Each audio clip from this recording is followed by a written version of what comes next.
சாட்ட முருகன் இருக்காப்புல சாட்ட முருகனை வந்து நம்ம பேசுனது, நம்ம சத்தம் போட்டது உடனே வந்துட்டாப்புல. அது காரணம் என்னன்னு பார்த்தோன்னா, சாட்ட முருகன் நேரடியாக என்கிட்ட பேச முடியல, அவனால் சாட்ட முருகனால் பேச முடியல. அப்போ சாட்ட முருகனுக்கு சப்போர்ட் பண்ணி பேசின ஆள் யார்? சீப்பு முத்தை.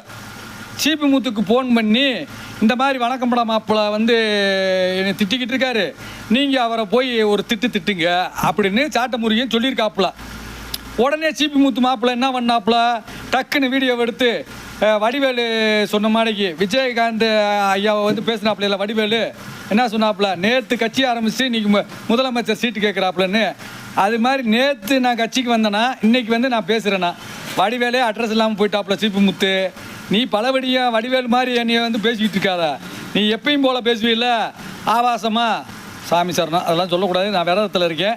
ஏன்னா அந்த மாதிரி கெட்ட வார்த்தையிலெல்லாம் பேசி வீடியோ போடுவில்ல, நீ எந்த கட்சியில் இருக்க? ஏதாச்சும் கட்சியில் இருக்கியா? இல்லை ஓ யூடியூப்பில் பணம் சம்பாதிக்கிறதுக்கு 2 பேர் யூடியூப்பில் பார்ட்னரு. யார்? சாட்ட முருகனும் சீபி முத்தும் பார்ட்னரு.